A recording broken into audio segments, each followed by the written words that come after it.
ఏం లేదు సార్, ఎందుకో నేను ఆ ఒక్క పాయింట్కి వస్తున్నాను సార్ వాసుదాన్ గారు. ఉమ్, నేను దాదాపుగా 2014 13 నుంచి స్టార్ట్ అయ్యి 7,500 టీవీ డిబేట్లో మాట్లాడాను. కానీ ఉమ్, ఈ రోజు కొంచెం ఎందుకో తెలియనటువంటి నాలో ఒక ఇబ్బంది డిబేట్ నుంచి మొదలైందండి. తెలియని ఏదో ఒక ఫీలింగ్ అనేది, అది ఎంత ఆపుకుందామని ఆపుకోలేకపోతున్నాను. ఏంటో నాకు అర్థం కాదు.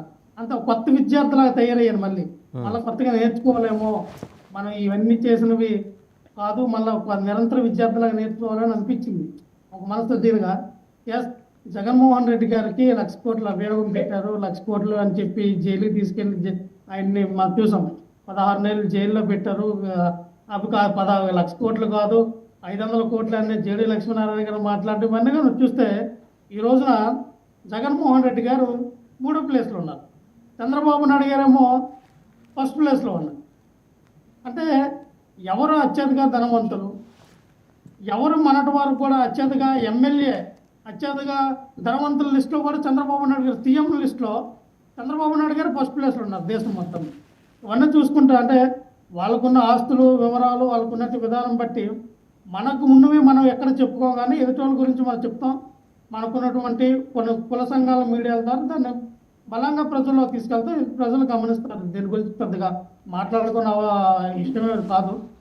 ఏదేమైనా వాసుదేవన్ గారు, జగన్మోహన్ రెడ్డి గారు 3వ ప్లేస్లో ఉన్నారా డబ్బుల్లో, చంద్రబాబు నాయుడు గారు 1వ ప్లేస్లో ఉన్నారంటే అది నాకు తెలిసినంత వరకు పెద్దగా రాష్ట్రానికి కానీ సమాజానికి కానీ నాకు పెద్దగా ఉపయోగపడే అంశం అయితే నాకు పెద్దగా కాదు. ఏది వాళ్ళ వ్యక్తిగత ఆస్తుల వివరాలు, అది వ్యక్తిగతంగా వెళ్ళేవి ఇవి.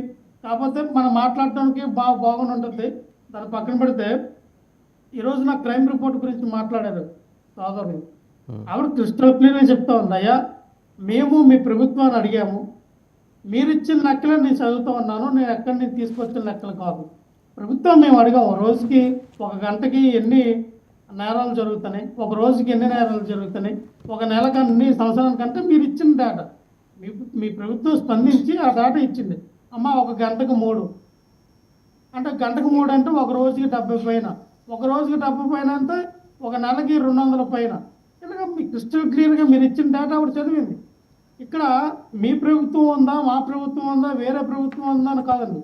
ఏ ప్రభుత్వం ఉన్నా క్రైమ్ రేట్ అనేది పెరుగుతూ ఉంటుంది, తగ్గుతూ ఉంటుంది. జరగదు, క్రైమ్ అనేది జరగదు. మేము వచ్చాము అణిసివేస్తాం, మేము వచ్చాము ఆపేసాం, క్లోజ్ అయిపోయింది అన్నది అవాస్తవం, అందరికి తెలిసిందే. కానీ మనం ఎంతవరకు తగ్గించగలుగుతున్నాం, క్రైమ్ రేట్ని ఎంతవరకు తగ్గించగలుగుతున్నాం, ఆడవాళ్ళకి మనం ఎంత రక్షణ కల్పిస్తూ ఉన్నాం. ఇక్కడ ఒక మాట లక్ష్మణరావు గారు ఒక మాట, మీ మాటకు అడ్డం వచ్చాను, ఒక మాట పూర్తిగానండి. ఇక్కడ క్రైమ్ రేటు పూర్తిగా లేదు అని చెప్పేసి మేమేం చెప్పాలా. క్రైమ్ రేటు తగ్గింది, ఇంతకు ముందు ప్రభుత్వం మీద 10% తగ్గిందని చెప్పేసి నేను చెప్తున్నా. దాని